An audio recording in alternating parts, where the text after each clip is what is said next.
ಎಲ್ರಿಗೂ ನಮಸ್ಕಾರ. ನಾನು ಅಂಬಿಕಾ. ಕತೆ ಅಮೂಲ್ಯ ಧಾನ್ಯ. ಹಾಲೂರಿನ ಮುತ್ತಣ್ಣ ಸುತ್ತಮುತ್ತಲೆಲ್ಲ ಪ್ರಸಿದ್ಧನಾದ ಶ್ರೀಮಂತ ಜಮೀನುದಾರ. ಅವನಿಗೆ ಇಬ್ಬರೇ ಗಂಡು ಮಕ್ಕಳು. ಹಿರಿಯನಾದ ಗಂಗಾಧರನ ಓದು SSLCಗೆ ನಿಂತಿದ್ದರಿಂದ ಮುತ್ತಣ್ಣ ಅವನನ್ನು ಜಮೀನು ಗದ್ದೆ ತೋಟಗಳ ಉಸ್ತುವಾರಿಗೆ ನೇಮಿಸಿದ. ಕಿರಿಯನಾದ ಶಿವಕುಮಾರ ಪಟ್ಟಣದಲ್ಲಿ ಕಾಲೇಜು ಓದುತ್ತಾ ಅಪ್ಪನ ದುಡ್ಡಿನಲ್ಲಿ ಮಜಾ ಮಾಡುತ್ತಿದ್ದ. ಅವನ ಸ್ನೇಹಿತರು ಕೆಲವು ಕೆಟ್ಟ ಚಟಗಳನ್ನು ಅವನಿಗೆ ಹತ್ತಿಸಿದರು. ಹೀಗಾಗಿ ಸಿಗರೇಟು ಕುಡಿತಗಳನ್ನು ಅವನು ಚೆನ್ನಾಗಿಯೇ ಕಲಿತನು. ಒಮ್ಮೆ ಮುತ್ತಣ್ಣ ತನ್ನ ಕಿರಿಯ ಮಗ ಸ್ನೇಹಿತರೊಂದಿಗೆ ಹಳ್ಳಿಗೆ ಬರುವನೆಂದು ತಿಳಿದು ಒಳ್ಳೊಳ್ಳೆ ಭಕ್ಷ್ಯಗಳನ್ನು ಮಾಡಿಸಿದ್ದ. ಸ್ನೇಹಿತರೊಂದಿಗೆ ಶಿವಕುಮಾರ ಮನೆಯ ಮುಂದೆ ಬಂದಾಗ ಮುತ್ತಣ್ಣ ಅಂಗಳದಲ್ಲಿ ಬಿದ್ದಿದ್ದ ಕೆಲವು ಜೋಳದ ಕಾಳುಗಳನ್ನು ಹೆಕ್ಕಿ ತೆಗೆಯುತ್ತಿದ್ದ. ಮಗನನ್ನು ನೋಡಿ ಆದರದಿಂದ ಸ್ವಾಗತಿಸಿ ಅವನಿಗೂ ಅವನ ಸ್ನೇಹಿತರಿಗೂ ಕೈಕಾಲು ಮುಖ ತೊಳೆಯಲು ಹೇಳಿ ಮತ್ತೆ ಕಾಳುಗಳನ್ನು ಹೆಕ್ಕತೊಡಗಿದ.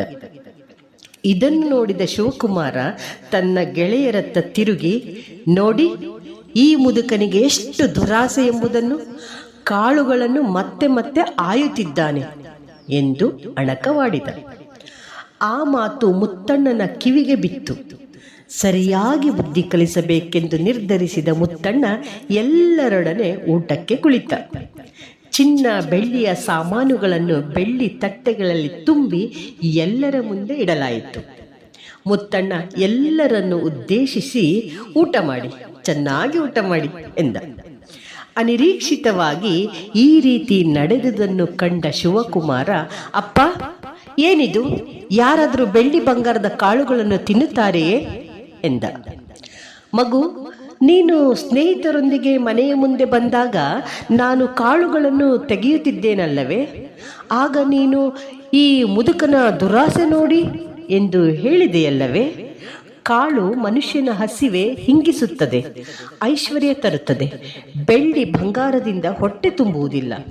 ನಾವು ಓದಿದವರು ಎಂಬ ಅಹಂಕಾರದಿಂದ ಗುರು ಹಿರಿಯರನ್ನು, ಕಾಳು ಕಡ್ಡಿಗಳನ್ನು, ಮನೆಯನ್ನು, ಭೂಮಿ ತಾಯಿಯನ್ನು ಧಿಕ್ಕರಿಸಿ ನಡೆದರೆ ಮಣ್ಣು ತಿನ್ನಬೇಕಾದೀತು ಎಂದು ಸಾವಧಾನವಾಗಿ ಮುತ್ತಣ್ಣ ಉತ್ತರಿಸಿದ.